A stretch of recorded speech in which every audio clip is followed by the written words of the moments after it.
Good morning, good evening बच्चों। आज हम लोग स्टार्ट करेंगे अपना स्ट्रेट लाइन 3D का थर्ड लेक्चर। ठीक है, हम लोग अभी तक उसमें distance, direction, cosine, direction ratios वगैरह अच्छे से पढ़ लिया था। लाइंस के बीच का एंगल्स निकालना, एंगल्स में जब डायरेक्शन कोसाइन यूज होगा तब हम कैसे लिखेंगे, डायरेक्शन रेशियो यूज होगा तब हम कैसे लिखेंगे, ये सारी चीज़ें हमने पढ़ी हुई है अपने फर्स्ट लेक्चर और सेकेंड लेक्चर में। आज ये आखिरी और थर्ड लेक्चर है स्ट्रेट लाइन इन 3D का। ठीक है, इसमें बहुत सारे हम लोग क्वेश्चंस करने की कोशिश करेंगे और कुछ अप्रोच, ऑब्जेक्टिव अप्रोच भी सीखने की कोशिश करेंगे जिसमें कम टाइम में हमारा आंसर जल्दी आ जाए। ठीक है बच्चों, चल उसके पहले हम तुमको थोड़ा सा डायरेक्शन कोसाइन और डायरेक्शन रेशियो वाला लेक्चर अगर तुमने नहीं पढ़ा है तो प्लीज़ पहले जाके और लेक्चर 2 देख लीजिए, उसके बाद इस लेक्चर को देखिए। अदरवाइज इसमें बहुत सारी चीज़ें मैं ये बोलूँगा कि ये मैंने पढ़ाया है, ये मैंने पढ़ाया है, तो तुमको कन्फ्यूज़न होगा। इससे अच्छा है पहले आप उस लेक्चर को पढ़ लीजिए। ठीक है बच्चों, चलो स्टार्ट करते हैं। स्ट्रेट लाइन इन 3D, अपन ने स्ट्रेट लाइन इन 2D पढ़ा हुआ है पहले से। ठीक है, 2D स्ट्रेट लाइन मतलब क्या होता है, वो कुछ ऐसा दिखता है, y is equal to M X plus C, या फिर y minus Y one M times x minus X one, ऐसा तुम लोगों ने देखा होगा। ठीक है, ये हमने 11th में पढ़ा था 2 डायमेंशनल ज्योमेट्री में, स्ट्रेट लाइन में। ठीक, बट यहाँ पे जो हमको पढ़ना है वो 3D स्ट्रेट लाइन है। उसके लिए क्या होगा, हमको एक पॉइंट दिया जाएगा जो कि 3D में होगा। 3D मतलब होता है x एक्सिस, y एक्सिस और z एक्सिस, तीनों कोऑर्डिनेट्स होंगे उसमें। ठीक है, मान ले रहे हैं अपन को एक पॉइंट दिया गया है। अच्छा, स्ट्रेट लाइन के अपन दो फॉर्म में पढ़ेंगे, सबसे पहले पढ़ते हैं वेक्टर फॉर्म में और उसके बाद पढ़ेंगे हम कार्टेशियन फॉर्म में। ठीक है, equation of straight line in 3D in vector form. अब हमने बोला कि एक लाइन है, ठीक है, एक लाइन है जो कि एक गिवन पॉइंट से पास कर रहा और वो पॉइंट है ए। ठीक है, और उसका जो डायरेक्शन रेशियो या फिर डायरेक्शन कोसाइन है वो है बी। ये हमने दो चीजें दे रखी हैं कि एक स्ट्रेट लाइन की इक्वेशन बताओ जो एक पॉइंट ए से पास कर रहा है, ठीक है, और जिसका डायरेक्शन इस वेक्टर के डायरेक्शन के पैरेलल है। अब ये जो लाइन तुमको दी गई है बेटा, ध्यान सुनना, ये जो लाइन दी गई है तुमको, इसका डायरेक्शन वो तुमसे कई तरीके से तुमको दे सकते हैं। ठीक है, अगर वो बोले एक स्ट्रेट लाइन है और वो इस लाइन के पैरेलल है, तो इसका मतलब जो इसका डायरेक्शन होगा वही इसका डायरेक्शन होगा। तो इसका जो डायरेक्शन दिया जाएगा, जो भी डायरेक्शन रेशियो या डायरेक्शन कोसाइन जो दिया जाएगा, तुम इसके डायरेक्शन रेशियो डायरेक्शन कोसाइन मान सकते हो, कोई दिक्कत नहीं है। यानी जब तुम स्ट्रेट लाइन इन 3D इक्वेशन फाइंड करने जाओगे तो जब से सबसे बड़ा तुम्हारा फाइट होगा वो सिर्फ डायरेक्शन को पता करना होगा। पॉइंट तो बहुत इजीली तुम्हें दिया ही जाएगा। ठीक है, तुम्हारा मेन जो मकसद होगा किसी तरीके से डायरेक्शन मिल जाए, और वो डायरेक्शन किसी न किसी तरीके से तुम्हें दिया जाएगा, तो तुमको चेक करना होगा कि किस फॉर्म में हमको ये डायरेक्शन दिया गया है। ठीक है, फिलहाल यहाँ पे ज्यादा कुछ है नहीं, तो हमने डायरेक्ट दे दिया है कि एक लाइन है, एक पॉइंट है ए, पोजीशन वेक्टर होगा, और एक वेक्टर है बी जो कि इस लाइन के पैरेलल है, यानी इसका डायरेक्शन इस वेक्टर के डायरेक्शन के बराबर मान सकते हैं। हमने क्या किया, इस लाइन पे एक जनरल पॉइंट ले लिया और उसको हमने आर मान लिया, ये भी पोजीशन वेक्टर है। ठीक है, यहाँ पे जितने भी वेक्टर हम यूज कर रहे हैं सब पोजीशन वेक्टर है। ठीक है, तो हमने क्या किया, एक ये आर माइनस ए एक लेंथ वेक्टर निकाल लिया। लेंथ वेक्टर मतलब ये होता है, अब ये लेंथ वेक्टर आ गया। ठीक है, दो पोजीशन वेक्टर का जब तुम डिफरेंस निकालते हो तो वहां से वहां तक का वो लेंथ वेक्टर आ जाता है, ये वेक्टर में पढ़ा होगा। ठीक है, अब देखो, अब एक वेक्टर ये है और एक वेक्टर ये है, एक वेक्टर ये, एक वेक्टर ये, दोनों पैरेलल वेक्टर होंगे। अगर दो वेक्टर पैरेलल है या फिर कोलिनियर है तो इसमें तुमने एक रिलेशन पढ़ा होगा कि अगर एक वेक्टर m है और एक वेक्टर n है और ये दोनों कोलिनियर या पैरेलल हैं, तो इनको एक दूसरे के फॉर्म में कुछ भी कांस्टेंट मल्टीप्लाई करके लिख सकते हो। यानी m vector is equal to lambda times n vector, ऐसा लिख सकते हो। ये तुमने वेक्टर में पढ़ा होगा। वही सेम चीज हम यहाँ पे यूज कर रहे हैं कि एक वेक्टर है जो कि दिखा हुआ है बी वेक्टर, और एक वेक्टर कौन सा है, r माइनस ए वेक्टर। अब ये दोनों क्या है बेटा, पैरेलल है, तो हम एक दूसरे को कुछ कांस्टेंट से मल्टीप्लाई करके लिख सकते हैं, लैम्डा टाइम वेक्टर बी, ऐसा हमने लिख दिया। अब हमको चाहिए था आर वेक्टर, यही तो अपना लाइन है की इक्वेशन है, तो आर वैल्यू कितनी आ जाएगी, vector A plus lambda times vector B. ये है तुम्हारा equation of straight line in vector form, ठीक है।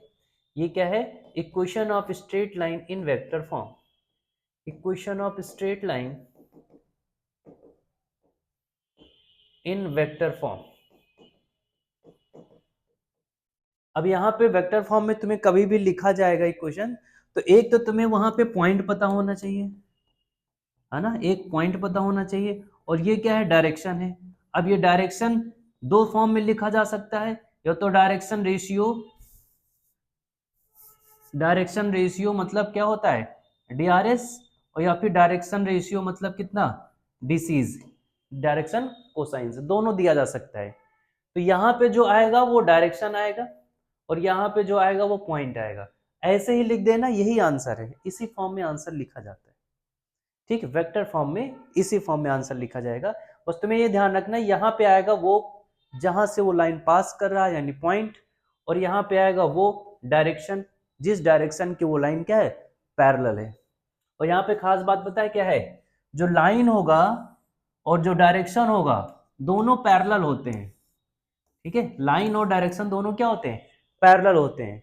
यानी अगर तुम्हें डायरेक्शन चाहिए तो तुम किसी तरीके से उस लाइन के पैरेलल एक वेक्टर ढूंढ ले जाओ, कैसे भी करके वो डायरेक्शन की तरीके तुम यूज कर सकते हो उसको, ठीक है। चलो इससे रिलेटेड एक क्वेश्चन करने की कोशिश करते हैं, इसको पूरा नहीं हटाते हैं, छोटा सा ये वाला पार्ट हटा देते हैं ताकि थोड़ा सा तुमको समझ में आए कि हम कर क्या रहे हैं। मान लो एक क्वेश्चन है, ठीक है, एक पॉइंट है ए, वो है आई कैप, 2j कैप और 3k कैप, ठीक है। ये एक पॉइंट है, यानी यहां से लाइन पास कर रहा है, और वेक्टर बी दिया गया है कि इसके पैरेलल है वो, और वो है 2i 3j 4k, यानी लाइन जो है इसके पैरेलल है, line parallel to this line जो भी दिया गया है, ठीक है। तो अब ये तुम्हें पॉइंट पता है कि वो जो लाइन है इस पॉइंट से पास कर रहा है और इस वेक्टर के पैरेलल है, वेक्टर के पैरेलल है या इसके अलोंग है, वो सब डायरेक्शन के लिए दिया जाता है, कुछ भी वो लैंग्वेज चेंज कर सकते हैं, ठीक है। तो अब तुम्हें बस सिंपल ये लिख देना है, ये वाला, यानी वो लाइन की इक्वेशन आएगा R vector is equal to vector A, मतलब पॉइंट, पॉइंट कितना है ये, बस इसी को लिख दो यहाँ पे, I plus 2j plus 3k plus lambda times direction ये है, इसको लिख दो 2i plus 3j plus 4k, बस खत्म, ये अपना इक्वेशन आ गया वेक्टर फॉर्म में, ये इक्वेशन आ गया वेक्टर फॉर्म। ज्यादा कुछ है नहीं इसमें, बहुत ही सिंपल सा है, बस तुम्हें एक पॉइंट ढूंढना है और एक डायरेक्शन ढूंढना है। डायरेक्शन तुमको कई तरीके से दे सकता है, ये बात हम बार बार बोल रहे हैं, डायरेक्शन पता करने के बहुत सारे तरीके हो सकते हैं, अगर तुम्हें बेसिक से चीजों को पता है तभी तुम डायरेक्शन फाइंड कर पाओगे, ठीक है, नहीं तो वो खुल के डायरेक्शन नहीं देगा कि ये इसका डायरेक्शन है, बताओ इक्वेशन क्या आएगी। चलो ये अपना था वेक्टर फॉर्म स्ट्रेट लाइन की इक्वेशन। एक क्वेश्चन और करने की कोशिश करते हैं, देखते हैं शायद दिमाग में चमक आ जाए। चलो दूसरा क्वेश्चन ये है कि एक लाइन है जो कि एक गिवन पॉइंट से पास कर रहा है, ठीक है, एक लाइन है जो कि एक गिवन पॉइंट से पास कर रहा है, समझने की कोशिश करना बेटा, इसको क्वेश्चन बढ़िया है।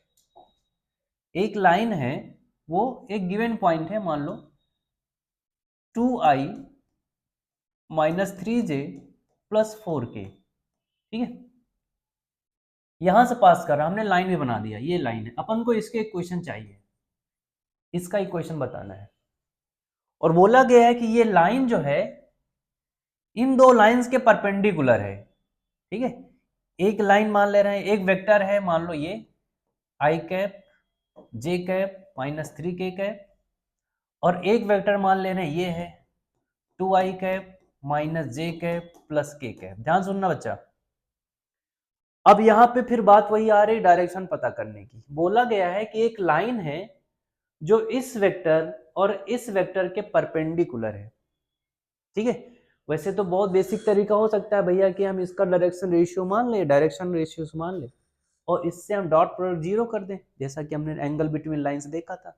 बट उससे अच्छा तरीका यह हो सकता है कि हमको पॉइंट तो दिया ही गया है ना, पॉइंट तो दिया ही गया है, हमको जरूरत किस चीज का है, सिर्फ डायरेक्शन की जरूरत है, और वो भी उसने दो वेक्टर अपन को दे रखा है, एक ये और एक ये, और दोनों वेक्टर इसके परपेंडिकुलर है, ठीक है। अच्छा ये बताओ, जैसे मान लो कोई वेक्टर एक ए है और एक वेक्टर कोई बी है, जब तुम ए क्रॉस बी निकालते हो तो फाइनल जो वेक्टर आता है, ए क्रॉस बी मान लेना एक वेक्टर आया होगा पी, तो जो पी होता है वो परपेंडिकुलर ए होता है और परपेंडिकुलर बी होता है, दोनों के परपेंडिकुलर होता है। जब तुम ए क्रॉस बी करते हो तो जो ए क्रॉस बी वेक्टर निकल के आता है वो ए और बी दोनों के परपेंडिकुलर होता है, ठीक है। अब ध्यान से देखो, इसको फील करना, यहां पे एक वेक्टर है ये और एक वेक्टर है जो इसके परपेंडिकुलर है, तो अब जब इसका तुम क्रॉस करोगे, इसका और इस वेक्टर का क्रॉस करोगे, तो पहले दोनों परपेंडिकुलर थे तो अब इसके पैरेलल आ जाएंगे, क्योंकि जो क्रॉस वेक्टर आएगा वो इसके और इसके क्या होगा, परपेंडिकुलर होगा, और जो इसके इसके जो परपेंडिकुलर होगा तो ये तो पहले से इसके परपेंडिकुलर है, यानी दो लाइन से परपेंडिकुलर है किसी गिवन लाइन से, तो यानी दोनों लाइन पैरेलल हो जाएंगी।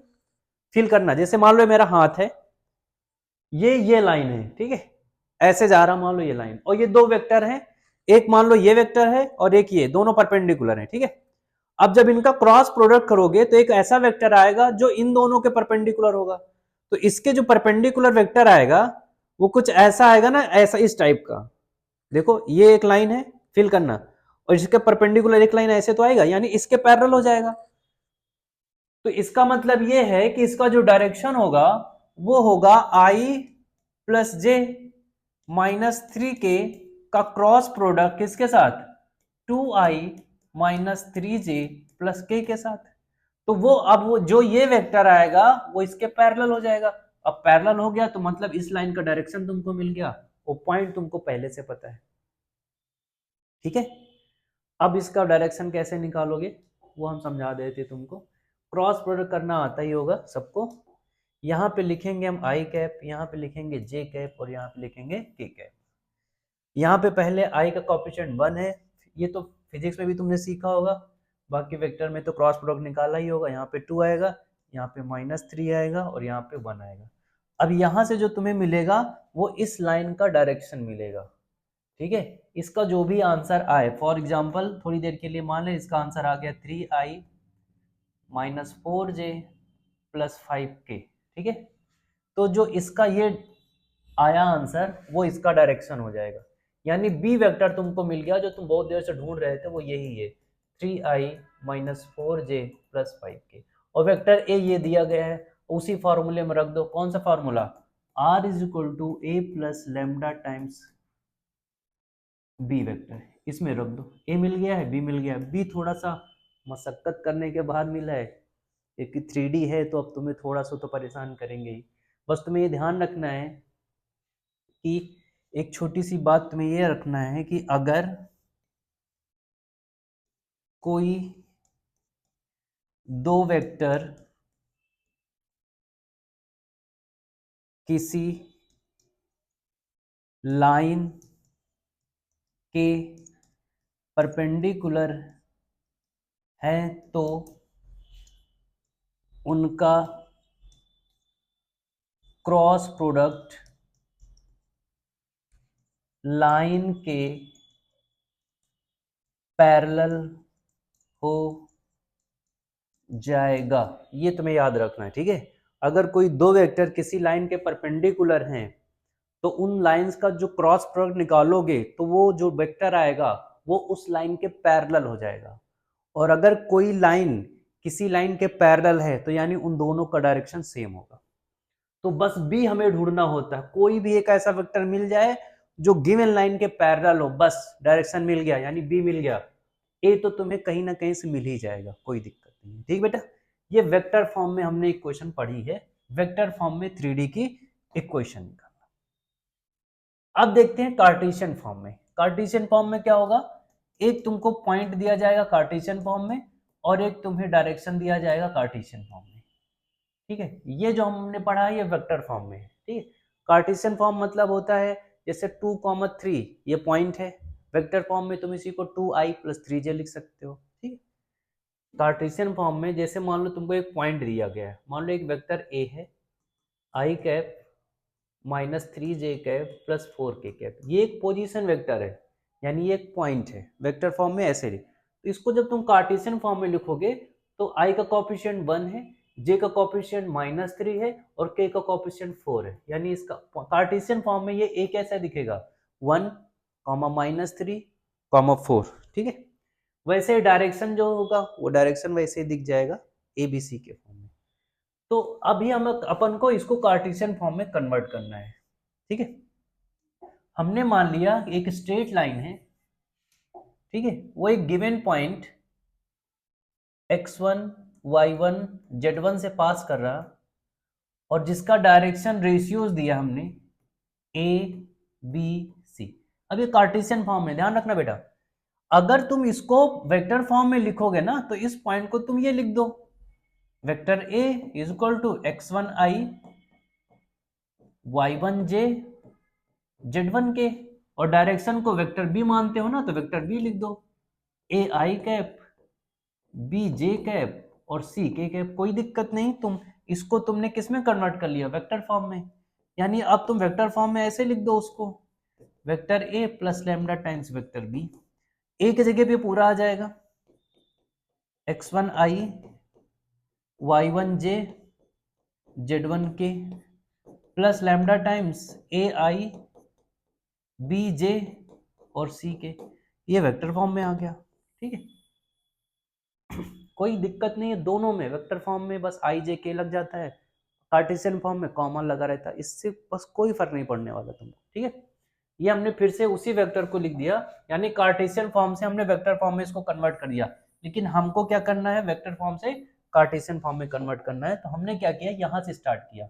अब एक जनरल पॉइंट था 3D में, ध्यान से देखना, यहाँ पे एक पॉइंट जब हम मानेंगे तो उस पॉइंट को हम कैसे लिखेंगे, हम ऐसे लिखेंगे x1i y1j और z1k, क्योंकि जो पॉइंट है ना जहां से लाइन पास कर रहा वो एक्चुअली ये है ना, x1, y1, z1 Cartesian form में ऐसे दिया गया है। तो इसको तुम वेक्टर से जब कंपेयर करोगे तो वेक्टर में तो ऐसे लिखोगे, और डायरेक्शन तुमको ABC दिया गया है, तो यहाँ पे हम क्या कर दिए, लैम्डा टाइम्स वेक्टर ये वाला लिख दिए, यानी AI BJ और CK। और यहाँ पे एक जनरल पॉइंट है R जनरल पॉइंट मतलब क्या होगा, X भी होगा, Y भी होगा और वहां पे Z भी होगा, X I cap, Y J cap और Z K कैप। बात क्लियर है क्या यहाँ तक, ठीक है। इसको हम कन्वर्ट कर रहे हैं कार्टेशियन फॉर्म में। अब ध्यान से देखना, आई वाले जो हैं उनको हम एक तरफ कर ले रहे हैं, ठीक है। यहां से आई वाला जो आएगा, एक आई का कोफिशिएंट यहां से x आ जाएगा और यहां से क्या आ जाएगा, -x1 आ जाएगा। जे वाला इससे हम निकाल ले रहे हैं, जे वाला यहां से y आ जाएगा और ये इधर जाएगा तो -y1 हो जाएगा। फिर के वाला देखोगे तो यहां से आ जाएगा के कैप, यहां से आ जाएगा z और यहां से आ जाएगा z1, और इधर क्या आ जाएगा, आई के साथ लैम्डा a और फिर j के साथ लैम्डा b और फिर k के साथ लैम्डा c। अब दो वेक्टर बराबर हैं तो i का कोफिशिएंट इसके i के कोफिशिएंट से बराबर होगा, j का कोफिशिएंट इसके j के कोफिशिएंट से बराबर होगा और k का कोफिशिएंट इसके k के कोफिशिएंट से बराबर होगा। तो बराबर कर देना इसको, तो x - x1 = lambda times a, y - y1 = lambda times b, z - z1 = lambda times c। यहां से हम लैम्डा की वैल्यू निकाल ले रहे हैं तो आ जाएगा x - x1 अपॉन a, यहां से लैम्डा की वैल्यू निकालोगे तो आएगा y - y1 अपॉन b, और यहां से लैम्डा की वैल्यू निकालोगे तो आएगा z - z1 अपॉन c, ठीक है। क्योंकि ये तीनों लैम्डा की वैल्यू है, तो अगर लैम्डा इसके बराबर, ये लैम्डा इसके बराबर, ये लैम्डा इसके बराबर, तो ये आपस में सब बराबर होंगे। तो यहाँ से एक बहुत ही सुंदर सा शकल का एक इंसान आएगा जिसको बोलेंगे x - x1 अपॉन a बराबर y minus Y one upon B बराबर z minus Z one upon C बराबर लैम्डा। ये इतने ही पार्ट को तुम बोलते हो equation of straight line in vector form and equation of straight line in Cartesian form. ये दोनों चीजों में कोई फर्क नहीं है। यहाँ पे पॉइंट और डायरेक्शन को वेक्टर फॉर्म में रखा गया है, यहाँ आपको पॉइंट को पॉइंट के फॉर्म में और डायरेक्शन को डायरेक्शन रेशियो के फॉर्म में रखा गया है। अब यहाँ पे जो कुछ आया है ए बी सी, ये डायरेक्शन रेशियो भी हो सकता है और डायरेक्शन कोसाइन भी हो सकता है। इन दोनों में से कौन है ये पता करने के लिए डायरेक्शन कोसाइन की एक प्रॉपर्टी होती है कि उन तीनों का स्क्वायर का सम 1 होना चाहिए। तो अगर A square plus B square plus C square की वैल्यू 1 हो रही है तो समझ लेना कि जो दिया गया है वो डायरेक्शन कोसाइन दिया गया है, और अगर 1 नहीं हो रहा है तो इसका मतलब डायरेक्शन रेशियो दिया गया है। दोनों में से कोई भी दिया जाए हमसे इससे बिल्कुल मतलब नहीं है। डायरेक्शन के हमको मिल ही जाएगा, वो डायरेक्शन कोसाइन से भी मिल सकता है और डायरेक्शन रेशियो से भी मिल सकता है। उम्मीद करते हैं इतना पॉइंट समझ में आ गया होगा। यानी अब अपन ने स्ट्रेट लाइन की दो फॉर्म पढ़ी है। पहला हमने वेक्टर फॉर्म पढ़ा है, वो है r is equal to A plus lambda times B. इसमें ये पॉइंट है, ये डायरेक्शन है। और एक हमने पढ़ा x minus X one upon A बराबर y minus Y one upon B बराबर z minus Z one upon C. अब ये जो ए बी सी है ये क्या है, डायरेक्शन है, यानी डायरेक्शन रेशियोज बोल सकता है या फिर डायरेक्शन कोसाइंस भी हो सकता है। कब क्या होगा ये हमने तुमको बता दिया। और ये जो x1 है और ये जो y1 है और ये जो z1 है ये वो पॉइंट है जहां से लाइन पास करेगा। ध्यान रखना, x1 y1 z1 जिस दिन तुम निकालोगे ना वो यहाँ पे कोफिशिएंट हरदम 1 होना चाहिए तीनों का, ठीक है। और यहाँ पे इसके जस्ट बाद माइनस होना चाहिए, यहाँ पे उसके बाद जो यहाँ बचेगा वो पॉइंट होगा जहां से वो लाइन पास कर रहा है। इस बात को एक बार रिपीट करके फिर से सुनना जो मैंने बोला है, ठीक है।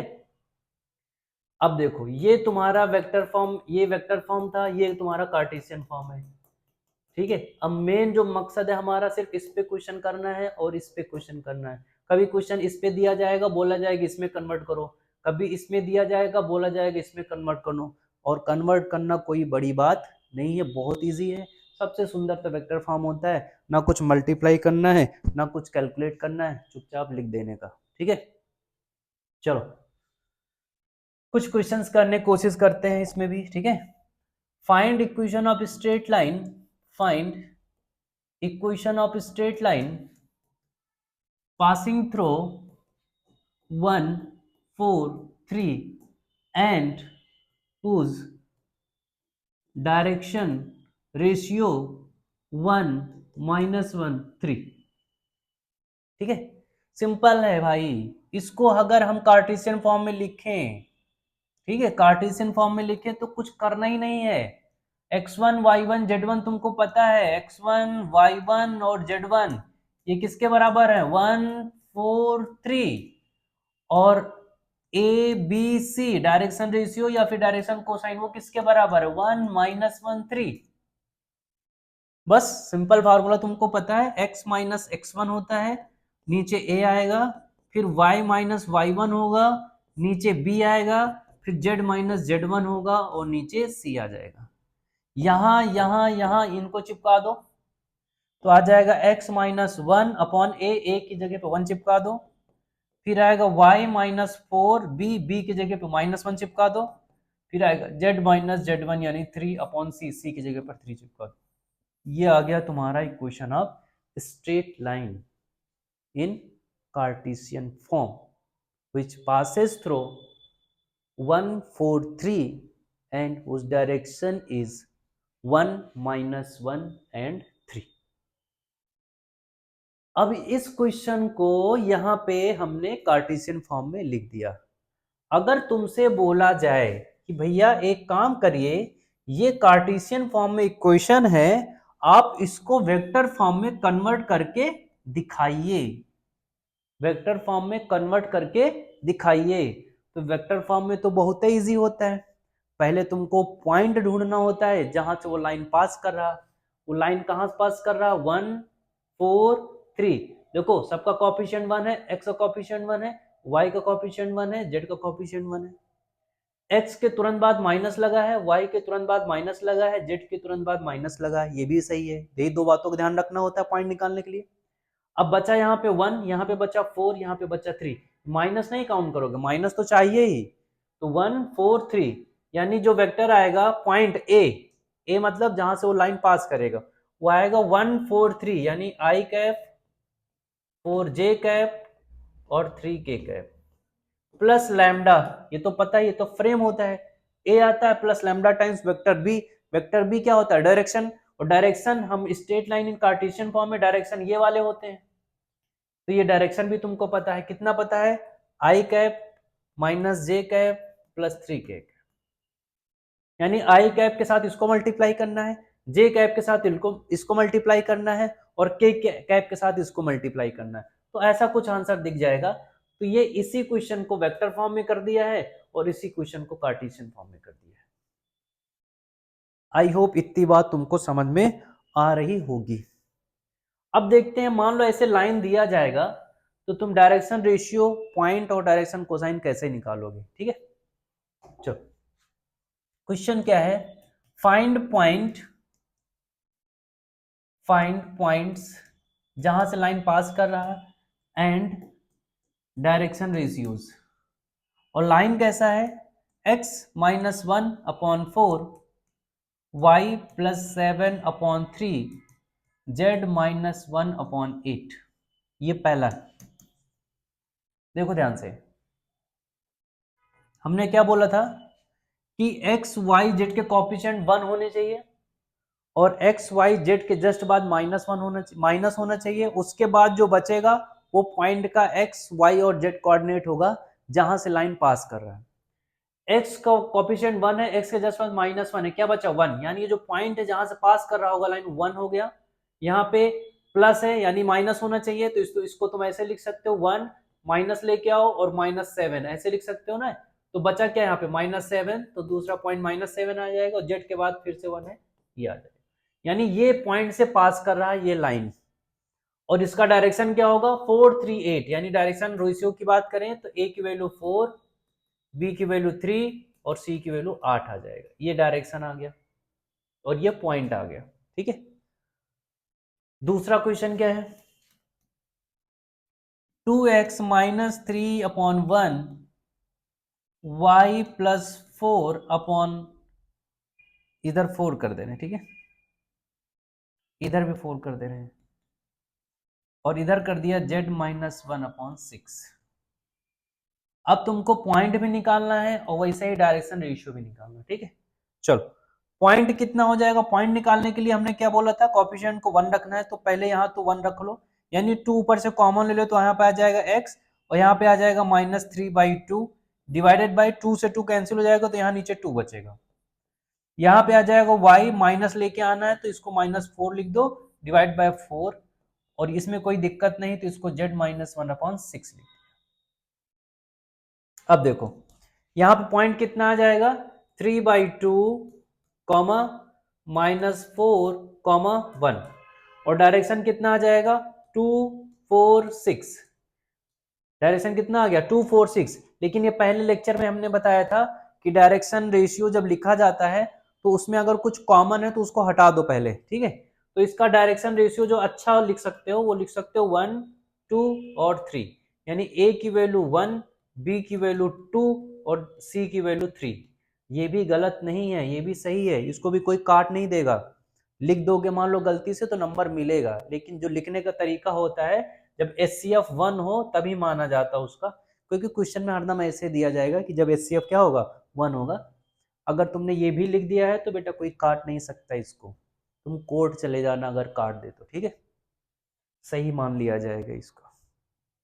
चलो नेक्स्ट क्वेश्चन की तरफ बढ़ते हैं, थर्ड, x माइनस 7 बराबर y plus 3 upon 6 is equal to z।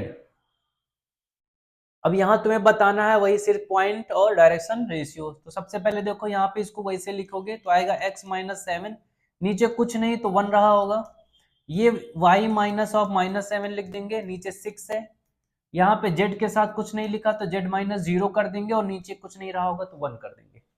यानी यहाँ पे जो पॉइंट आ जाएगा जहां से लाइन पास कर रहा वो है 7, -7, 0 और जो डायरेक्शन है वो है 161।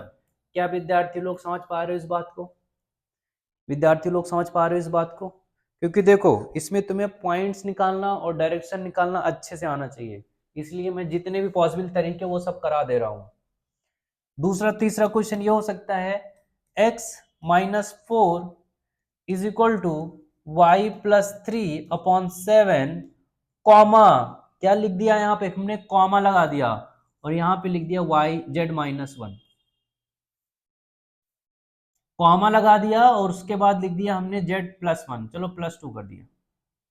अब ध्यान से देखो इस कॉमे का मतलब क्या है। देखो अगर दोनों के बीच में इक्वल है, यहाँ पे क्या लिखा हुआ इक्वल, इधर इधर, और इसके नीचे कुछ नहीं है तो इसके नीचे तुम 1 लिख सकते हो। 1 लिख दिया बराबर y प्लस 3/7 लिख दिया।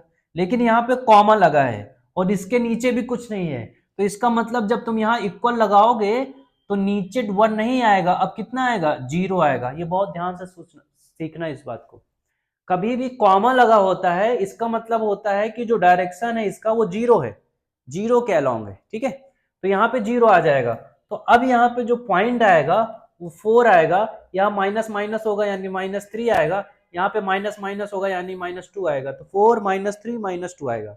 और जो डायरेक्शन आएगा वो 1, 7 और 0 आएगा। आई होप इतनी बात समझ में आ गई होगी सबको। ये है डायरेक्शन रेशियो पॉइंट निकालने का तरीका। इनमें से बस अब कुछ नहीं हो सकता, जितने केस हमने डिस्कस किए हैं बस यही केस हो सकते हैं, ठीक है। वैसे कि हमको पता है कि एक्स एक्सिस का जो डायरेक्शन कोसाइन होता है वो होता है 1 0 0, ये एक्स एक्सिस का, और वाई एक्सिस का कितना होता है ये हमने लेक्चर में पढ़ चुके हैं 0 1 0। तो अगर हम इक्वेशन लिखें, इक्वेशन लिखें अगर एक्स एक्सिस का, तो एक्स एक्सिस कहां से पास करेगा 0,0,0 से पास करेगा, यानी x minus 0 upon direction ratio कितना 1, y माइनस 0/0 और z माइनस 0/0, ऐसा लिख सकते हो इसको, ठीक है। इसमें कोई दिक्कत नहीं है, ऐसा तुम लिख सकते हो। मैंने बोला था कि कभी भी अगर नीचे 0 आता तो उसको कॉमा करके लिखा जाता है, यानी इस इक्वेशन को तुम सेम ऐसे भी लिख सकते हो x, y, z, है ना। यहाँ पे देखो x क्या है, x माइनस 0 लिख दोगे अपॉन 1, यहाँ पे तुम्हें अपॉन 1 लिखना पड़ेगा, ठीक है।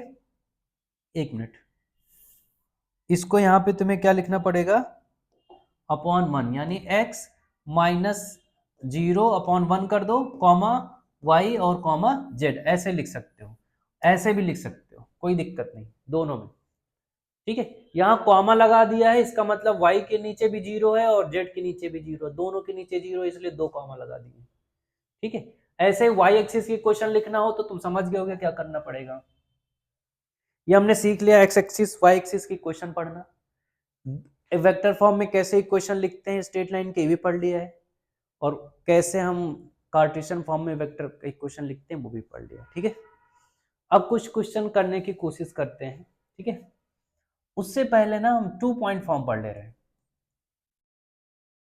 अगर तुम्हें 2 पॉइंट दिया जाए x1 y1 z1 और एक पॉइंट दिया गया है x2 y2 और z2, और तुम्हें इक्वेशन लिखना है स्ट्रेट लाइन का, ठीक है, इन कार्टेशियन फॉर्म, तो मान ले रहे हैं कि यहां से वो पॉइंट पास कर रहा है, यानी वो लाइन है जो इस पॉइंट से पास कर रहा है।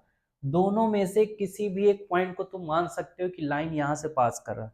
लाइन तो वैसे दोनों पॉइंट से पास कर रहा है, लेकिन फॉर्मूला लिखने एक तरीका है, होता है एक स्टैंडर्ड फॉर्म होता है जिसमें तुमको पहले से लेट करना पड़ता है कि यहाँ से पास करेगा या यहाँ से पास करेगा। हमने मान लिया है कि यहाँ से पास करेगा, तो उसमें तुम्हें क्या लिखना पड़ता है x माइनस x1, जो पॉइंट जहां से पास करता है, यानी कहां से पास, इसको माना तो यहां से आएगा x1 डिवाइडेड बाय, अब तुम्हें डायरेक्शन चाहिए। डायरेक्शन हमने देखो फर्स्ट लेक्चर में पढ़ा था, अगर 2 पॉइंट दिए गए हो तो उनके बीच डायरेक्शन रेशियो निकाल सकते हो, कैसे x2 minus x1, y2 minus y1 और z2 माइनस z1। यानी यहाँ पे जो तुम ए यूज करोगे, ए के फॉर्म में क्वेश्चन नहीं दिया गया है, तो अब ए तुम कैसे निकालोगे, जो तुमको फॉर्मूला पहले से पता है। ए की वैल्यू यानी डायरेक्शन रेशियो दो पॉइंट के बीच कैसे निकालते थे, x2 माइनस x1। अब ध्यान से देखना, यहाँ पे हमने यही सेम चीज माइनस किया है जो यहाँ माइनस किया है, तो तुम्हें यही ध्यान रखना है, जो यहाँ माइनस में रखोगे वो नीचे भी वही माइनस में आएगा, नहीं तो फिर आंसर गलत आएगा। यहाँ पे अब आएगा y माइनस y1, तो नीचे आ जाएगा y2 माइनस y1। यहाँ आ जाएगा z माइनस z1, तो नीचे आ जाएगा z2 माइनस z1। ये 2 पॉइंट फॉर्म है, ठीक है। ये क्या है, 2 पॉइंट फॉर्म है। जब 2 पॉइंट्स दिए जाएंगे स्ट्रेट लाइन पता करने के लिए, तब हम इक्वेशन इससे निकालेंगे, x minus x1 upon x2 minus x1, ठीक है। कुछ क्वेश्चंस करते हैं इसमें।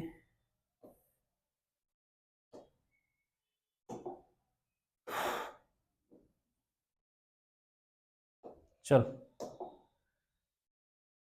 एक क्वेश्चन है, find equation of straight line passing through 1 1 2 and -1 4 7, ठीक है। हमने मान लिया है कि यहाँ से वो पॉइंट पास कर रहा है, ठीक है, वो लाइन जो है वो यहाँ से पास कर रहा है, ऐसा मान लिया है। तो आएगा x माइनस x1 मतलब 1 अपॉन x2 माइनस x1, -1 यानी -2, y माइनस y1 यानी 1 upon y2 minus y1, y4 minus 1 3, z minus z minus, अबे यार,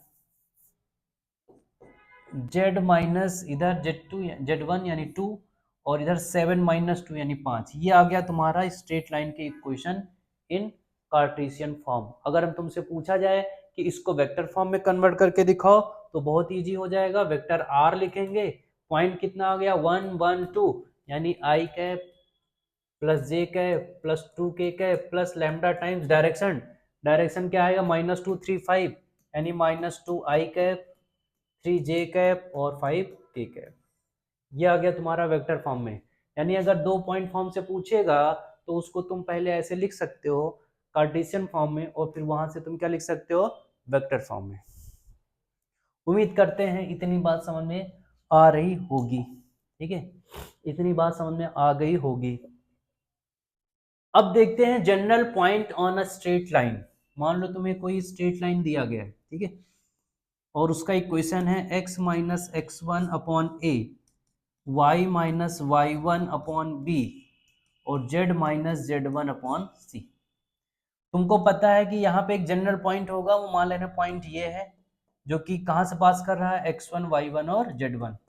देखो ये लाइन x1 y1 z1 से पास कर रहा, तो उसको हमने लेट कर लिया कि वो यही पॉइंट है जहां से वो लाइन पास कर रहा, ठीक है। और इसका डायरेक्शन भी दिया गया है, जो कि ए बी और सी है। होता क्या है, अगर इसी लाइन पे, ठीक है, इसी लाइन पे इस पॉइंट से, ध्यान से देखना, एक पॉइंट ढूंढ रहे हैं हम स्ट्रेट लाइन पे, ये जो 3D स्ट्रेट लाइन दिया गया है, इसी पे हम एक पॉइंट ढूंढ रहे हैं जो इस पॉइंट से कुछ डिस्टेंस के बाद इसी लाइन पे मिले, ठीक है। इसी लाइन पे, इसी लाइन पे इस पॉइंट से कुछ डिस्टेंस गिवन होगा कि इतने डिस्टेंस या इतने यूनिट बाद जो कोऑर्डिनेट आएगा वो हमको बताओ क्या होगा, तो उसको बोलते हैं जनरल पॉइंट निकालना, ठीक है। तो वो कुछ भी डिस्टेंस हो सकता है। अभी थोड़ी देर के लिए मान लेना वो r डिस्टेंस है, यानी इस पॉइंट से r डिस्टेंस बाद वो ये पॉइंट आ जाएगा, ठीक है। यानी ये जो पॉइंट है x1 y1 z1 वो इसी लाइन पे है, और इसी पॉइंट से r डिस्टेंस बाद इसी लाइन पे जो पॉइंट आएगा उसका कोऑर्डिनेट तुमको बताना कितना आएगा।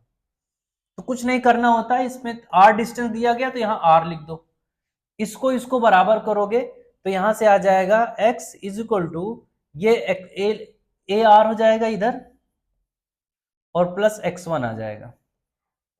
यानी इसको तुम ऐसे लिख दो x1 प्लस ए आर कर दो, या लैम्डा भी कर सकते हो, कोई दिक्कत नहीं, ए आर, ठीक है। सिमिलरली y जो जनरल पॉइंट आएगा, देखो इसको इसको बराबर करोगे तो बी आर हो जाएगा, और इधर y1, यानी इसको अगर हम लिखें तो आएगा y1 प्लस बी आर, और z लिखेंगे तो आएगा z1 प्लस सी आर। यानी ये जो कोऑर्डिनेट है यहाँ पे वो कितना आ जाएगा, एक तो आ जाएगा जहां से तुम्हें निकालना है, ठीक है, जहां से तुम्हें निकालना है कोऑर्डिनेट डिस्टेंस के बाद में, पहले स्टार्ट वहीं से करना है। यानी इसका x1 कोऑर्डिनेट कहां से स्टार्ट होगा, x1 से, और उसमें कितना जोड़ देना है तुम्हें, AR जोड़ देना है। और यानी ये लेंथ जो होगा वो AR के हिसाब से जुड़ेगा x कोऑर्डिनेट में। फिर तुमको y वाला लिखना है, y वाला लिखना है तो स्टार्ट वहीं से करना है y1 से, कितना जोड़ देना उसमें, BR जोड़ देना है। और फिर जो जेड वाला लिखोगे तो स्टार्ट वहीं से करना है और उसमें कितना जोड़ देना, CR जोड़ देना। यानी यहां पे एक पॉइंट आ जाएगा जनरल पॉइंट। अब ध्यान से देखो, वो डायरेक्शन नहीं बताएगा तुमको कि किस डायरेक्शन में तुमको पॉइंट चाहिए, ठीक है बेटा। तो R डिस्टेंस अगर तुमसे बोला है तो तुम R डिस्टेंस इधर भी चल सकते हो और R डिस्टेंस तुम इधर भी चल सकते हो, क्योंकि डायरेक्शन तो बताया नहीं। तो जब इधर चलोगे तो यहां माइनस आ जाएगा, तो दो डिस्टेंस, दो पॉइंट तुमको मिल गए। तुम्हें एक साथ दो पॉइंट मिल जाएंगे, x1 plus are, x1 minus, ठीक है। यानी यहां पे जो पॉइंट आएगा वो x1 minus A R, y1 minus B R, z1 minus C R आएगा यहाँ पे, ठीक है। ये जनरल पॉइंट होता है, किसी भी लाइन में तुम लिख सकते हो, ठीक है। किसी भी लाइन में जनरल पॉइंट अगर तुम्हें मानना होता है तो यही मानते हैं हम ऐसे करके। ये तो हमने डिस्टेंस के फॉर्म में लिखा है, अदरवाइज हम लैम्डा के फॉर्म में, जैसे हमने स्टार्टिंग में बताया तो वैसे भी लिखा है। ये डिस्टेंस के फॉर्म में अगर तुम्हें कोऑर्डिनेट पूछा गया तो तुम r मान के कर देना, और अगर तुम्हें सिर्फ जनरल पॉइंट लिखना है तो बहुत अच्छा होता है कि तुम लैम्डा मान लो, ठीक है। बराबर क्या मान लो, लैम्डा। अगर तुम्हें सिर्फ पॉइंट ही चाहिए, डिस्टेंस चाहिए तो डिस्टेंस है तो r इसलिए हमने डिनोट किया क्योंकि डिस्टेंस डिनोट करता है। अगर तुम्हें इस पे एक जनरल पॉइंट चाहिए तो तुम लैम्डा मान के लिख दोगे, तो वहां पे जनरल पॉइंट जो x की वैल्यू आ जाएगी वो कितनी आ जाएगी, वो आ जाएगी, जनरल पॉइंट पूरा लिख देना, ठीक है। वो आ जाएगी x1 plus A lambda, x1 plus A lambda, y1 plus B lambda, z1 plus C lambda. इतना आ जाएगा, जनरल पॉइंट आ जाएगी, ठीक है। कैसा आ जाएगा, ये जनरल पॉइंट आ जाएगा इस लाइन पे। कभी भी किसी लाइन पे एक तुम्हें पॉइंट मानना है तो तुरंत ये पॉइंट मान लेना, ठीक है। ये इसी लाइन पे लाई करेगा। डिस्टेंस दिया गया, कोऑर्डिनेट निकालना है तो इससे कर लेना, थोड़ा सा इजी हो जाएगा, ठीक है बेटा। चलो एक क्वेश्चन करने की कोशिश करते हैं। बोला गया है कि एक लाइन है x minus 1/1, y minus 3/4, z plus 1/-3। मान ले रहे हैं वो लाइन ये है, और बोला गया है कि इस पॉइंट से, यानी 1, -3 और -1, इस पॉइंट से जो भी दिया गया है, इस इधर की तरफ 2 यूनिट डिस्टेंस बाद जो कोऑर्डिनेट आएगा उसका आंसर बताना क्या आएगा, ठीक है। 2 यूनिट बाद, चल, यानी यहां से हमको r की वैल्यू पता चल गई है 2, कितने यूनिट बाद 2। हमको पता है यहाँ पे जो कोऑर्डिनेट आएगा उसमें सबसे पहले 1 आएगा, 1 प्लस क्या हमने लिखा था वहां पे, याद करो, आर की वैल्यू क्या है 2 और a की वैल्यू क्या है 1, तो 2 इंटू 1 यानी कितना जोड़ देना इसमें, +2। फिर लिखेंगे -3 प्लस बी कितना है यहाँ पे 4, r कितना है 2, 4 इंटू 2 8, इसमें कितना जोड़ देंगे हम 8,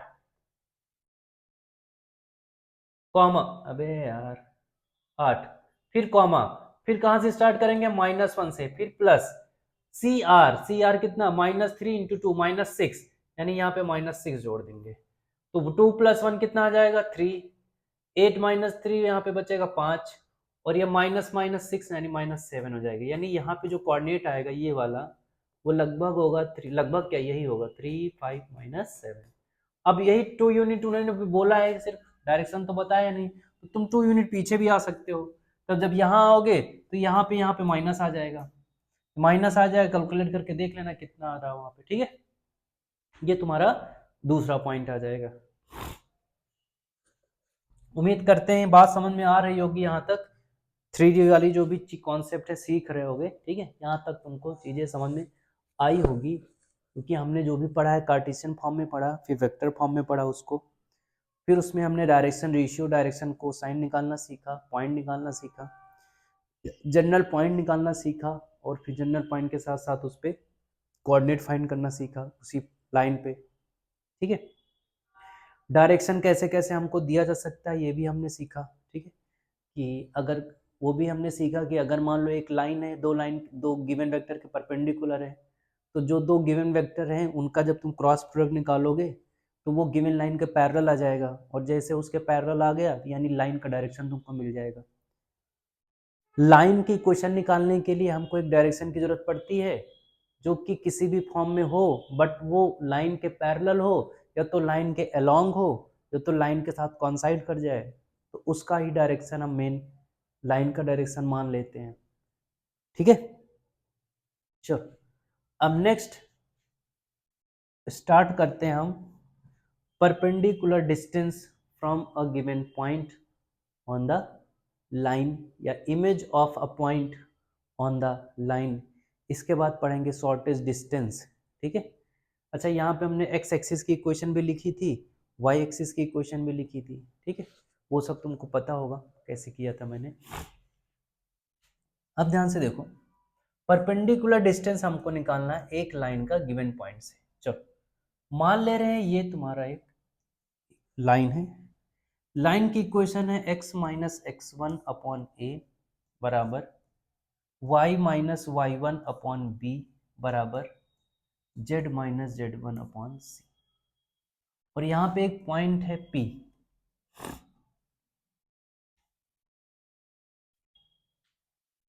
यार यहाँ हमने x1 y1 z1 मान लिया है, अब यहाँ पे ऐसा क्या माने कि कॉन्साइड ना कर जाए, हाँ क्या माने,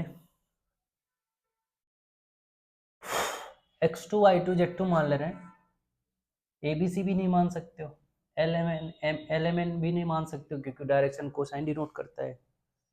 क्या माने यहाँ पे,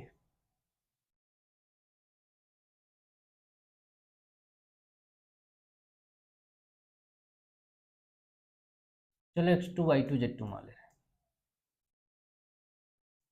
यानी एक पॉइंट P है x2 y2 z2 जिसका डिस्टेंस निकालना इस लाइन से। अब डिस्टेंस निकालना है तो डिस्टेंस और लाइन, पॉइंट और लाइन के बीच का जो डिस्टेंस होता है वो हरदम परपेंडिकुलर डिस्टेंस ही बोला जाता है, ठीक है। यानी ये तुम्हें परपेंडिकुलर डिस्टेंस चाहिए, ये वाला, इस लाइन से इस पॉइंट का, ठीक है।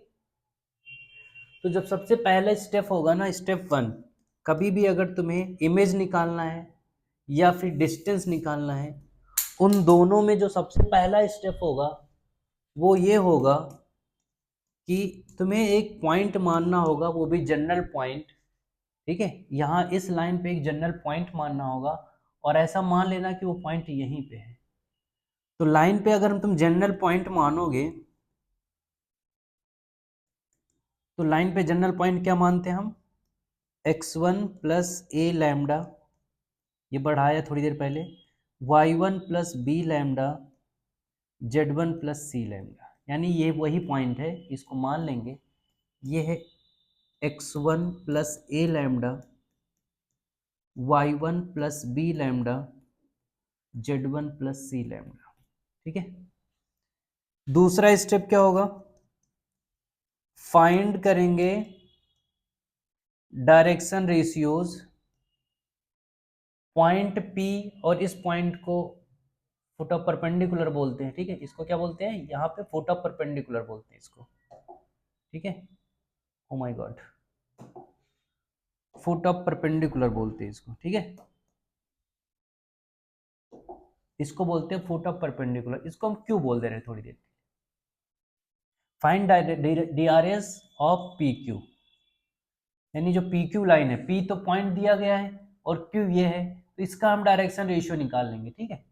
क्योंकि ये लाइन और ये लाइन फाइनली दोनों परपेंडिकुलर है, तो इस लाइन का डायरेक्शन रेशियो तो हमको पहले से पता है कितना है, ABC, ये तो गिवन रहेगा इस लाइन का, और इस लाइन का डायरेक्शन रेशियो हम निकाल लेंगे 2 पॉइंट फॉर्म से, एक पॉइंट ये पता है और एक पॉइंट ये पता है, ये वाला है ना।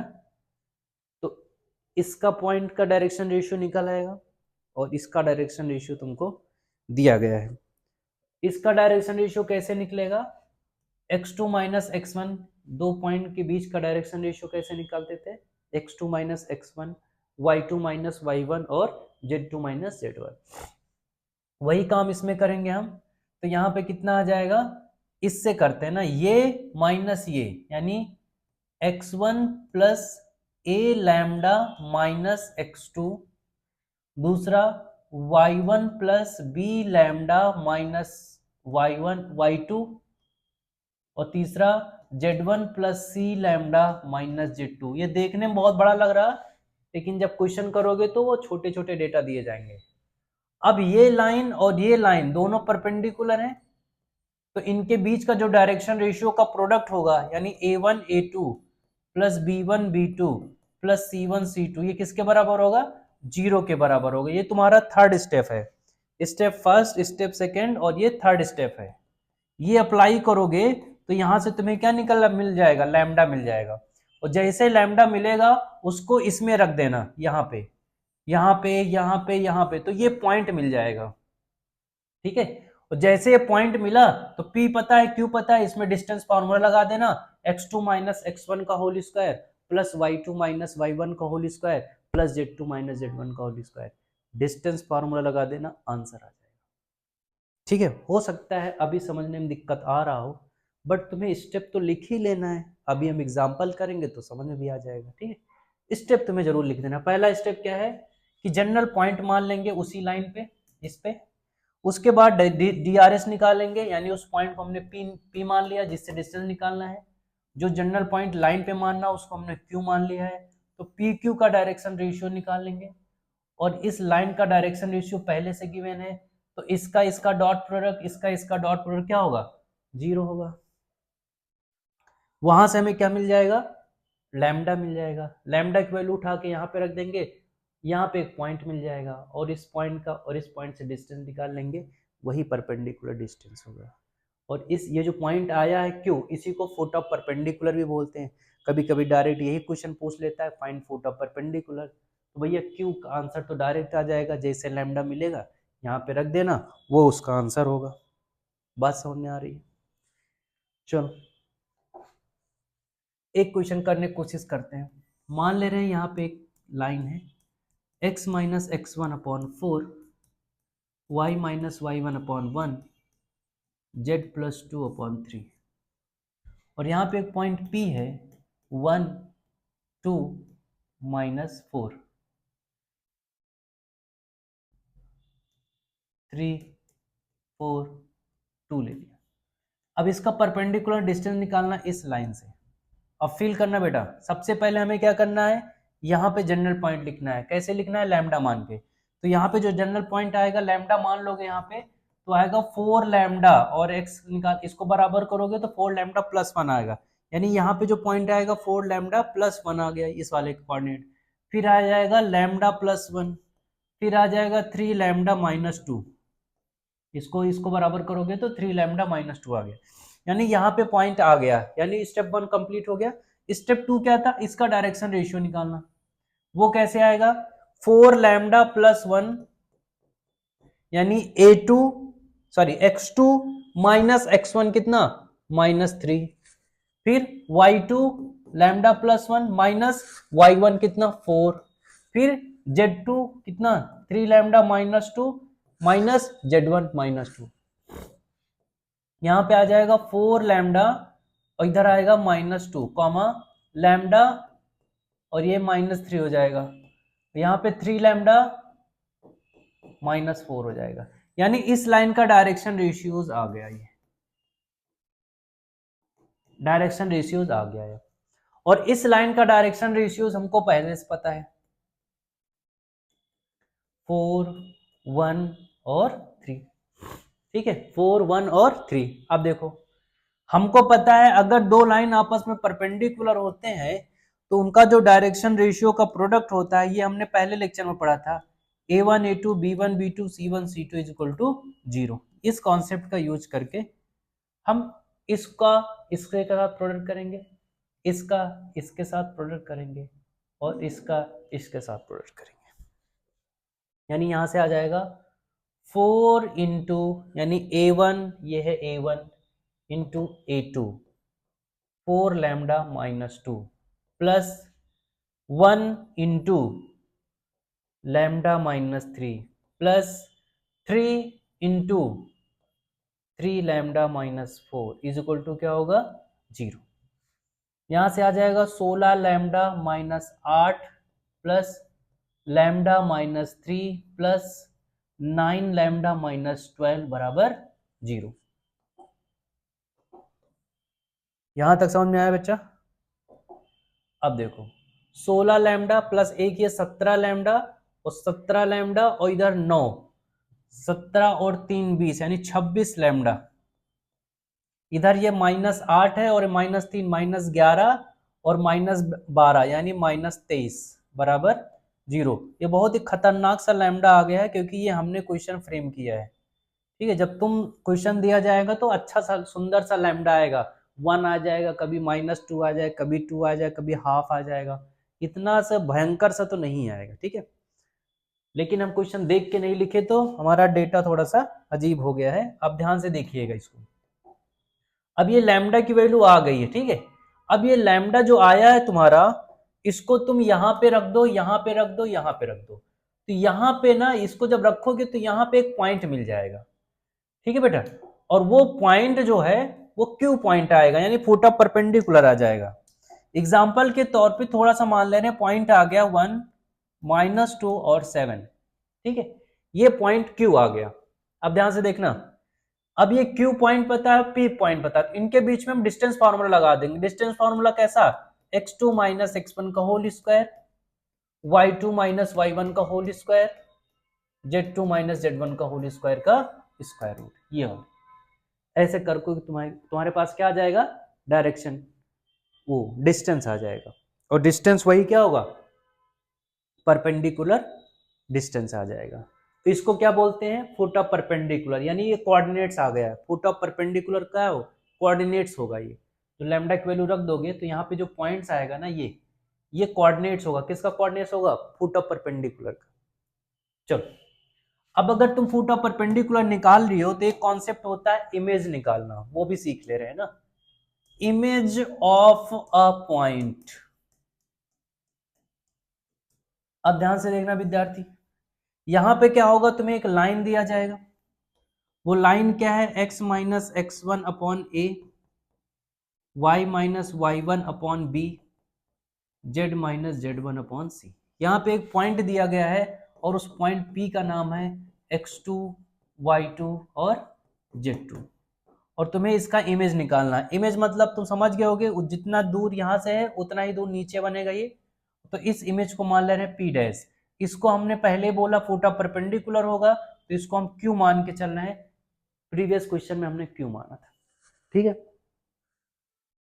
अब देखो Q निकालना तुमको आता है, क्यों आता है ये तुमको पता है, Q निकालना आता है। Q कैसे निकालते हैं, जनरल पॉइंट मान लेंगे।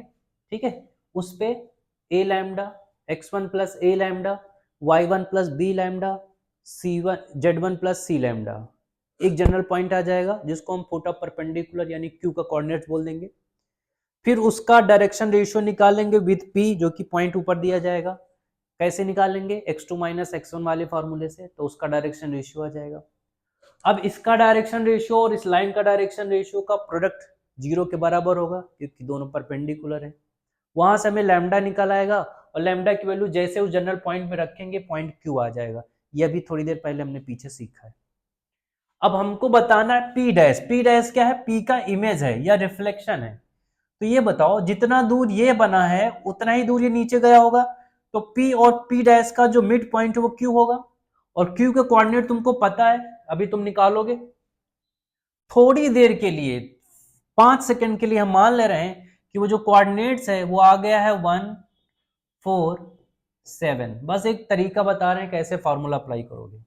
तो जो P और P डैश का मिड पॉइंट Q है ना, यानी अगर तुम इसका कोऑर्डिनेट मान लो x y और z आया होगा, यानी जो P डैश है, जो तुम निकालना, जो तुम्हें इमेज निकालना है वो इमेज x y z आ गया है। तो इसको कैसे निकालोगे x y z को, इसका मिड पॉइंट तुम्हें ये पता है, यानी हम क्या करेंगे x प्लस x2, ये भी पता होगा, अपॉन 2।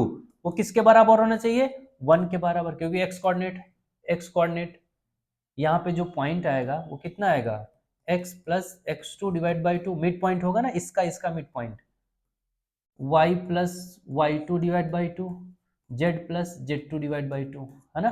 तो एक ही पॉइंट के दो कोऑर्डिनेट तो नहीं हो सकते, तो एक तो तुम निकाल ही लोगे, एक तुमने ये लेट कर लिया है, तो इसकी वैल्यू इसके बराबर कर देना, इसकी वैल्यू इसके बराबर कर देना, इसकी वैल्यू इसके बराबर कर देना, वहां से एक्स वाई जेड निकाल लेना, और वही एक्स वाई जेड क्या होगा, इमेज ऑफ अ पॉइंट होगा।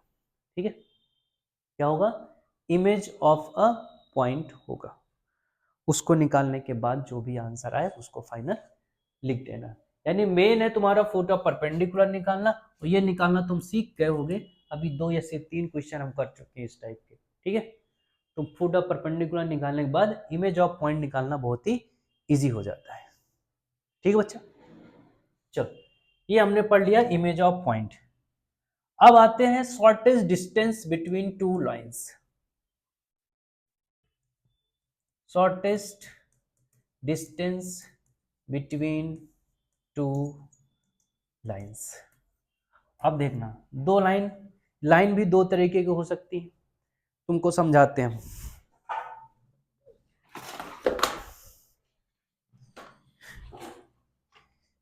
देखो ये दो लाइन है, एक तो ये पैरेलल लाइंस है, ठीक है, पैरेलल लाइंस है, और एक होती है नॉन पैरेलल लाइंस। ठीक है, अब नॉन पैरेलल लाइंस होंगी, ठीक है, अगर दो नॉन पैरेलल लाइंस हैं तो वो हरदम इंटरसेक्ट जरूर करेंगी। ठीक है, नॉन पैरेलल लाइंस मतलब होती है जो पैरेलल ना हो, एक ऐसे जा रहा है एक ऐसे जा रहा है, तो देखो 100% कहीं ना कहीं इंटरसेक्ट करेगा जरूर। एक ऐसे जा रहा है एक ऐसे जा रहा है, तो बाद में कहीं ना कहीं देखो दूर जाके एक दूसरे को इंटरसेक्ट करेंगे। एक ऐसे जा रहा है एक ऐसे जा रहा, तो इनके बीच का डिस्टेंस देखो हरदम मेंटेन है, यानी ये कभी इंटरसेक्ट नहीं करेंगी, तो ये पैरेलल लाइंस है। ये कैसी लाइंस है, ये इंटरसेक्टिंग लाइंस है। ठीक है, यानी दो पैरेलल लाइंस कभी इंटरसेक्ट नहीं कर सकती, और दो नॉन पैरेलल लाइन कभी पैरेलल नहीं हो सकती। यानी ऐसा कभी नहीं होगा कि दो नॉन पैरेलल लाइंस हैं और वो एक दूसरे को इंटरसेक्ट ना करें, ऐसा नहीं हो सकता। ठीक है, हाँ ऐसा हो सकता है, लेकिन कब, जब दोनों एक प्लेन में ना हो।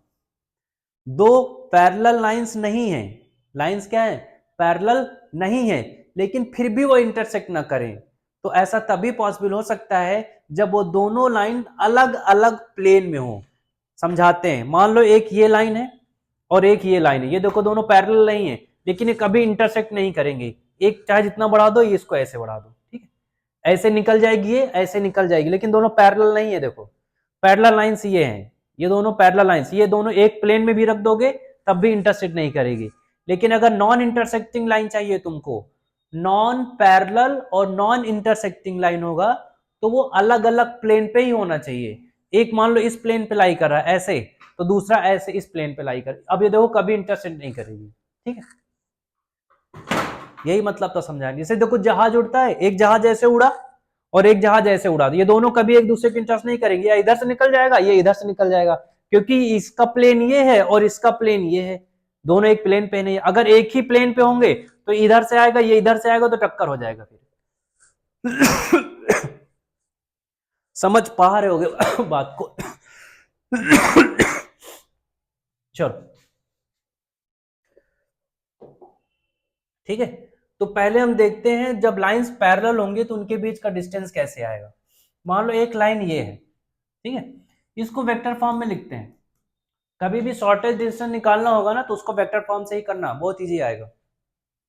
इसको हमने लिख दिया a1 प्लस बी, और दूसरा है a2 plus lambda times vector B. अब ध्यान से देखना बेटा, यहां पे पॉइंट्स तो हमने अलग अलग लिए हैं, कि किसी दूसरे, ये a1 से पास कर रहा होगा, ये a2 से पास कर रहा होगा, लेकिन डायरेक्शन दोनों को हमने इक्वल लिया। क्यों? क्योंकि दोनों पैरेलल हैं, और अगर दो लाइंस पैरेलल हैं तो उनके बीच का जो डिस्टेंस होता है वो कैसा होता है, सॉरी डायरेक्शन क्या होता है, सेम होता है। तो हमने डायरेक्शन दोनों का सेम लिया है, और तुमको भी लाइन में सेम मिलेगा ही।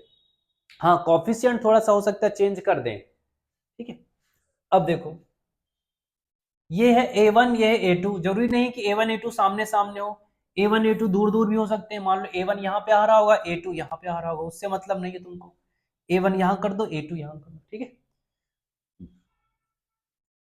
अब ये जो है इसका डायरेक्शन क्या है बी, और इसका भी डायरेक्शन क्या है बी। हमको चाहिए परपेंडिकुलर डिस्टेंस, यानी हमको ये वाला डिस्टेंस बताना है, ये डिस्टेंस हमको चाहिए डी, यहां से यहां तक। अच्छा, अगर ये A1 है ये A2 है तो इसको तुम मिला सकते हो, और ये जो नया वेक्टर बना दो इसको A1 A2, इसको नया वेक्टर क्या बना सकते हो, A1 A2।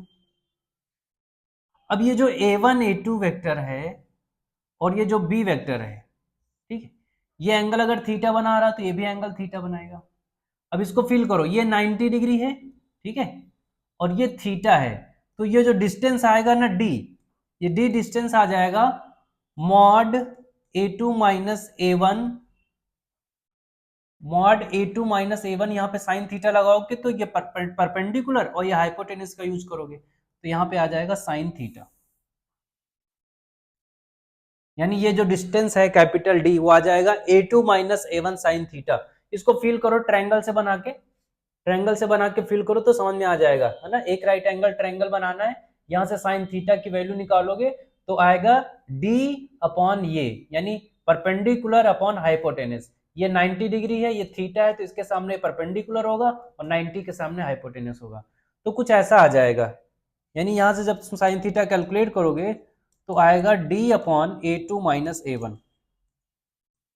तो यहां से ये आ गया। अब हमने क्या किया, क्योंकि जो थीटा है वो थीटा किसके किसके बीच का है, A2 माइनस A1 और B के बीच का है ना, क्योंकि इसका भी डायरेक्शन क्या है, B डायरेक्शन के बराबर है।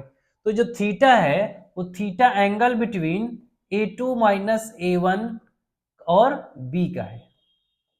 जो थीटा है वो क्या है, A2 माइनस A1 और B के बीच का एंगल है। तो हमने क्या किया, थोड़ा सा दिमाग लगाया, इसमें हमने मॉड बी ऊपर और मॉड बी नीचे मल्टीप्लाई कर दिया, ठीक है, वही बी ये जो दिया गया है। अब इसमें देखो, इसको शॉर्टकट में क्या लिखा हुआ है, mod A2 minus A1 cross B upon mod B, यही फॉर्मूला अप्लाई करेंगे। देखो ये कैसे आया, क्योंकि हमको पता है A क्रॉस B का मॉड क्या होता है, mod A mod B sine theta, और ये थीटा क्या होता है, एंगल बिटवीन A और B, तो उसको हम ऐसे लिख सकते हैं। तो यहाँ पे थीटा में पता था angle between A2 minus A1 और B के बीच का, तो हमने मॉड B से मल्टीप्लाई मॉड B से डिवाइड कर दिया, तो ये एक फॉर्मूला बन गया किसका, mod mod of A2 minus A1 cross B upon mod of B। और B वेक्टर तुमको पता होगा, A1 भी पता होगा और A2 भी पता होगा, बस तुम्हें यहाँ क्रॉस प्रोडक्ट लेना है और क्रॉस प्रोडक्ट लेने के बाद उसका मॉड निकाल लेना है। तो डिस्टेंस बिटवीन पैरेलल लाइंस आ जाएगा, ठीक है, ये डिस्टेंस बिटवीन पैरेलल लाइंस है, ठीक है बेटा। इसका एग्जाम्पल करके देखते हैं तो ज्यादा समझ में आएगा, ठीक है। इसको थोड़ा सा ऊपर करते हैं और यहाँ पे लिखते हैं, मान ले रहे एक लाइन है R बराबर I plus 2J minus 3K plus lambda times 3I 4J minus K, और दूसरा लाइन है R minus 2I minus 3J plus K cap plus lambda times 3I 4J minus K. ये दोनों बराबर ही होगा, और अगर बराबर नहीं होगा तो कुछ मल्टीप्लाई होगा जो कि तीनों में होगा। मतलब इसको तुम ऐसे भी लिख सकते हैं 6I 8J माइनस 2K। तो यहाँ से तुम जब 2 कॉमन ले लोगे तो फिर से यही सेम चीज आ जाएगा यहाँ पे, और क्योंकि लैम्डा तो कांस्टेंट ही होता है तो 2 लैम्डा भी एक नया कांस्टेंट बन जाएगा, तो उसको नया कांस्टेंट मान लेना, ठीक है। लेकिन डायरेक्शन जो होगी वो बराबर ही होगी, क्योंकि पैरेलल लाइंस होगा तो डायरेक्शन 100% बराबर होगा। अब ध्यान से देखो, ये तुम्हें दिया गया है A1 और ये तुम्हें दिया गया है A2, और इन दोनों में से किसी एक को मान लो B, दोनों बराबर होनी चाहिए, ध्यान रखना, B मान लो। तो पहले निकाल लो A2 minus A1, A2 minus A1 मतलब क्या होगा, minus 2I minus 3J plus के माइनस माइनस टाइम्स ये I plus 2J minus 3K। ये है तुम्हारा A2 और ये है तुम्हारा A1। यहां से कोई नया वेक्टर मिलेगा, और वेक्टर B तुमको पहले से पता है कितना है, 3I 4J माइनस के। बस तुम्हें कुछ नहीं करना, ये A2 माइनस A1 को तुम नया वेक्टर कैपिटल A मान सकते हो, ठीक है। यानी ये आ गया कैपिटल A। अब तुम्हें निकालना क्या है, capital A cross B upon mod B। यही हो जाएगा डिस्टेंस। ये तुम्हें पता है, ये वेक्टर जो भी आएगा माइनस करने के बाद, और ये दूसरा वेक्टर ये पता है, इन दोनों का क्रॉस प्रोडक्ट निकाल लेना है ऐसे करके, ठीक है। और जो नया वेक्टर आएगा उसको यहाँ पे रख देना है, उसका मॉडुलस ले लेना है, और डिवाइड बाय बी का मॉडुलस। ये तो बहुत इजी है, यहीं से मॉडुलस निकाल सकते हो। मॉडुलस निकालना आता होगा। इसका मॉडुलस मतलब क्या होगा, इसका मॉडुलस मतलब होगा 3 का स्क्वायर 9, 4 का स्क्वायर 16 और -1 का स्क्वायर 1, ये आ जाएगा। अब जब तुम ये करोगे ना, ए वेक्टर निकालोगे तो ये भी एक वेक्टर फॉर्म में आएगा। जब तुम ए क्रॉस बी करोगे ना, ये इसका यानी ये जब ये करोगे ना तो ये भी एक वेक्टर फॉर्म में आएगा। मान लो आ गया होगा i प्लस जे माइनस के। तो अब इसका मॉड निकालना है। इसका मॉड मतलब 1 का स्क्वायर 1, 1 का स्क्वायर 1, -1 का स्क्वायर 1, यानी कितना आ जाएगा, √3 आ जाएगा। बाकी नीचे जो भी आ जाएगा उसे डिवाइड कर देना। ये तो छोटी छोटी चीजें यार, ये तो पता ही होगा, तभी तो तुम पढ़ने आए हो यहाँ पे, नहीं पढ़ने की जरूरत ही नहीं थी, ठीक है। ये हो गया डिस्टेंस बिटवीन पैरेलल लाइंस। अब आते हैं डिस्टेंस बिटवीन, अच्छा जो दो हमने बोला, अभी क्या बोला था हमने कि दो अगर नॉन पैरेलल लाइंस है, ठीक है, तो वो अगर अलग अलग प्लेन पे हैं, अलग अलग प्लेन पे है, तो वो नॉन इंटरसेक्टिंग लाइंस होंगी।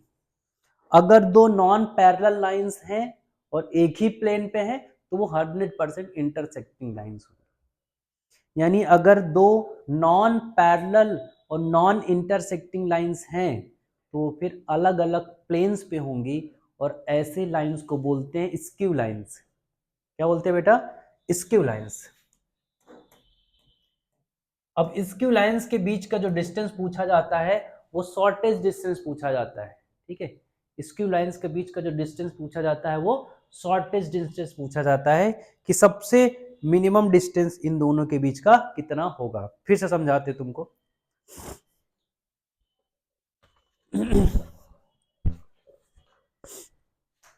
एक ये है लाइन,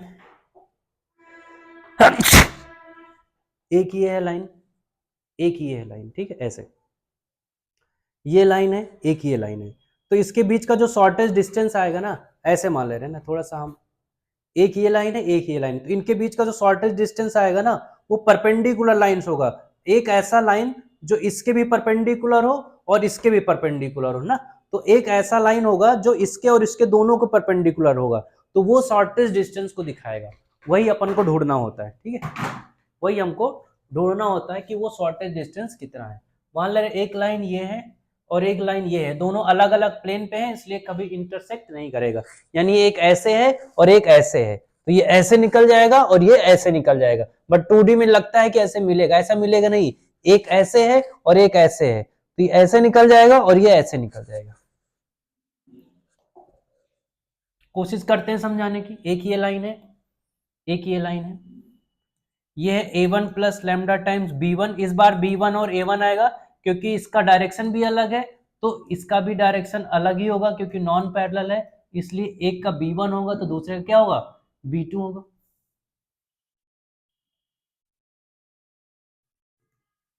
ये डायरेक्शन है, ठीक। एक लाइन ये है a1 plus lambda times b2, और एक ये है a1 plus lambda times b1।